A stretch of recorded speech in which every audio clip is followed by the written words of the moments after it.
Hey everybody, my name's Cody Dedon and I'm the host of this tutorial series. I competed in NCFCA for 5 years, and in 2014 I was blessed to win the first ever NCFCA short film contest. I've been gaining hands-on experience working in the film industry, working with people like the producers of God's Not Dead to actors like Chris Pratt and Denzel Washington, and now I own my own film production company called Flashbang Productions, and we offer a wide range of video production services. If you're interested in taking advantage of those, you can hit us up at the email address that's on the screen right now. And in the meantime, I hope that you enjoy this tutorial series and learn a little bit about filmmaking.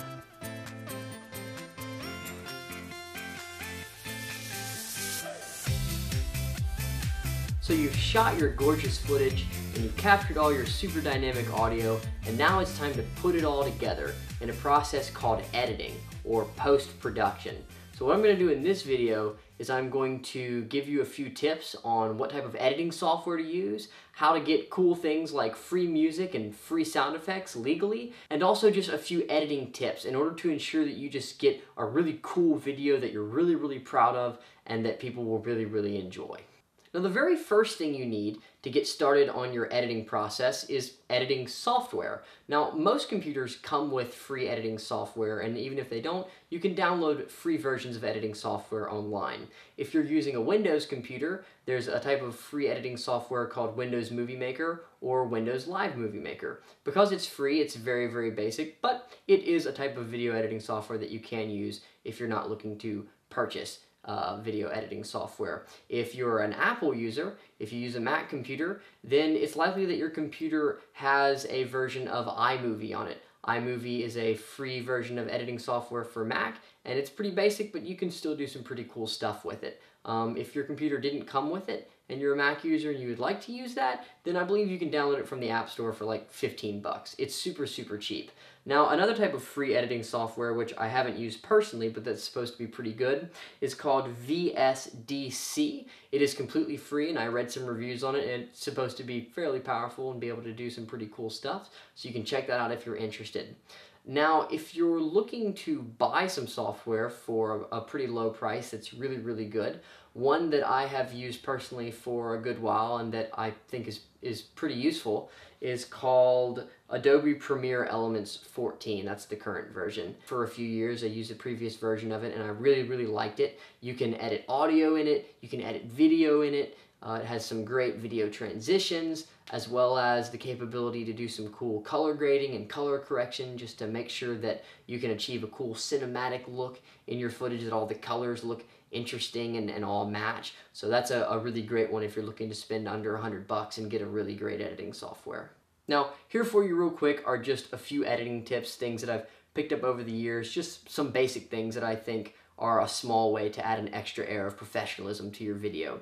So first off, I would say make sure to eliminate any audio hiccups or audio differences between your shots, because oftentimes when you switch from shot to shot, your audio is also switching because you're using the audio from this shot and then the audio from this shot. And oftentimes it sounds different when you switch from shot to shot. So make sure just to do what you can to smooth those little audio transitions out, whether you overlap the two pieces of audio and fade into one as you fade out of another, or whatever you have to do. Just make sure that you can't hear those audio seams, and that'll make your video seem really nice. The next thing I would suggest you doing is choosing a very professional looking font for your video, because nothing says amateur video like a really cheesy font on the opening titles or any sort of titles that you have in your video. So be sure to choose a nice professional looking font. You can get online and download some fonts if need be.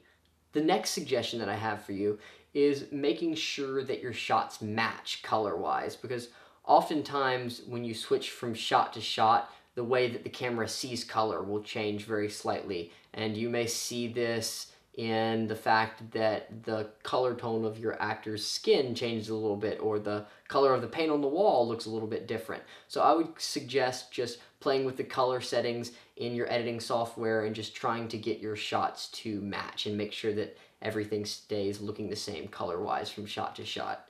My final suggestion, and this one is my favorite, and I think it really makes a film look really cool, is to create kind of a color theme for each scene.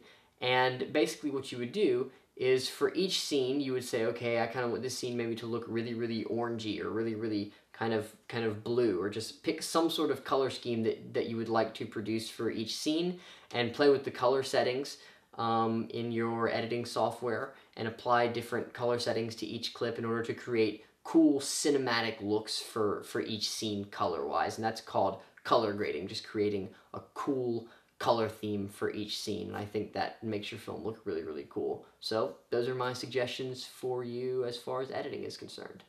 Now, one of the hardest things when you're starting to make films is figuring out, how do I get high quality music that I can legally use without paying hundreds and hundreds of dollars? Well, this is something that made me scratch my head for a really long time. And so because I was scratching my head so much, I researched a ton. And I found a few places that you can either get music for extremely cheap legally, or that you can get music for free legally because it's in the public domain. So the first place that I would recommend is a place called melodyloops.com. At melodyloops.com, you can buy songs for $10 a piece in all sorts of different genres. Their music is really, really high quality, and they legally license you the music forever. So you pay $10, you own the song, you can do whatever you want with it forever. That's really, really good. There's not many other places like that you can get music that cheap, so I highly recommend that place. The next place that I would recommend is a place called museopen.org. Museopen.org is a website where you can actually get really high quality music for free. Now, most of this music is a lot older because it's in the public domain, which is why it's free. The music is still really high quality because even though a lot of it is kind of classical type of music, believe it or not, that style of music is actually still used very, very heavily in film today. Most films use an orchestra, so this is a great place to get some free music.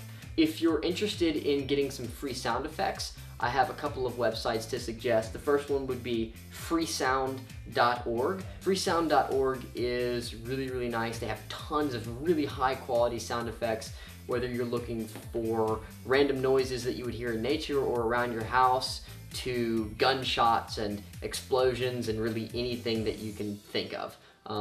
They're really, really great, and I highly recommend them.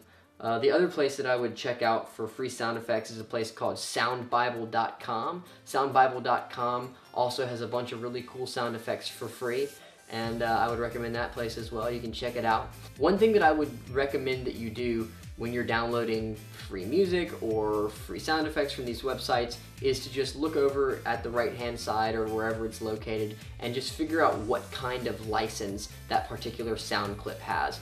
Because some sound clips or free songs have a license where you don't have to attribute the author at all, you don't have to give them credit or anything, but some of them, although they're free, they require you to give credit to the author. So just check that out and make sure that you're doing everything the right way, but it's really not super, super hard.